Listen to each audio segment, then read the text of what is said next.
মাটি লুটেরাতে রুখতে এবার সরাসরি মাঠে নামলেন সংসদ সদস্য হাসনাত আব্দুল্লাহ। প্রকাশ্যে আনলেন জড়িতদের নামও। শনিবার বিকেলে লক্ষ্মীপুর এলাকায় এক কর্মসূচিতে অংশ নিয়ে লুটেরাদের বিরুদ্ধে লড়াই চালিয়ে যাওয়ার ঘোষণা দেন তিনি। বিস্তারিত জানাচ্ছেন ত্রিবেণী তনু। সম্মানিত মাটি চোরদের পরিবার সহ তাদের নাম প্রকাশিত করা হবে। আমি ভাই আমার জিহাদ অব্যাহত রাখবো, আপনারা যদি আমার পাশে থাকেন। কুমিল্লার প্রাণরেখা হিসেবে পরিচিত গোমতী নদী আজ অস্তিত্ব সংকটে। প্রভাবশালী সিন্ডিকেটের থাবায় নদীর বুক চিরে অবৈধভাবে চলছে মাটি ও বালু লুটের মহোৎসব।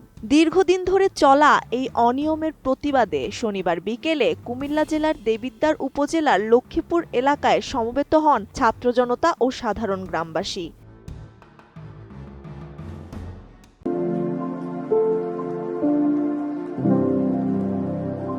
গোমতী নদী রক্ষায় আয়োজিত মানববন্ধনে হঠাৎ উপস্থিত হন জাতীয় নাগরিক পার্টির দক্ষিণাঞ্চলের মুখ্য সংগঠক ও সংসদ সদস্য হাসনাত আব্দুল্লাহ। সেখানে তিনি বলেন, জনগণ পাশে থাকলে গোমতী নদীর অবৈধ মাটি লুটেরাদের বিরুদ্ধে তার লড়াই অব্যাহত থাকবে এবং এ বিষয়ে কাউকে ছাড় দেওয়া হবে না। সম্মানিত মাটি চোরদের পরিবার সহ তাদের নাম প্রকাশিত করা হবে।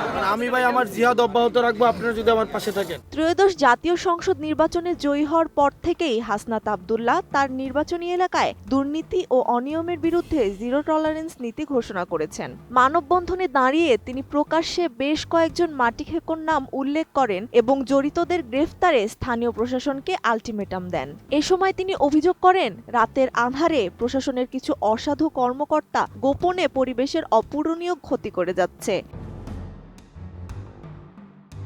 হাসনাত তখন স্থানীয় জনতাকে উদ্দেশ্য করে বলেন, আপনারাই আমার শক্তি ও প্রেরণা। যতদিন বেঁচে থাকব, অন্যায়, অনিয়ম, দুর্নীতি, চাঁদাবাজি ও লুটেরা চক্রের বিরুদ্ধে লড়াই চালিয়ে যাব। মানববন্ধনে অংশ নিয়ে তিনি এলাকাবাসীর দাবির সঙ্গে সম্পূর্ণ একাত্মতা প্রকাশ করেন।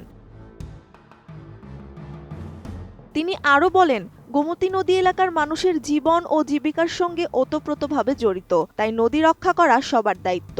এ সময় স্থানীয় প্রশাসনের সঙ্গে কথা বলে দ্রুত ব্যবস্থা নেওয়ার প্রতিশ্রুতিও দেন তিনি। মানববন্ধনে স্থানীয় জনপ্রতিনিধি, শিক্ষার্থী ও বিভিন্ন শ্রেণী পেশার মানুষ অংশ নেন। সেখানে গোমতী নদী রক্ষার দাবিতে মাটি খেকোরা সাবধান জেগেছে আজ জনতার প্রাণ। স্টপ কিলিং গোমতী সহ বিভিন্ন স্লোগান দেন স্থানীয়রা। তাদের দাবি, দীর্ঘদিনের এই দখলদারিত্ব অবসানে এমপির এমন সরাসরি হস্তক্ষেপ জরুরি ছিল।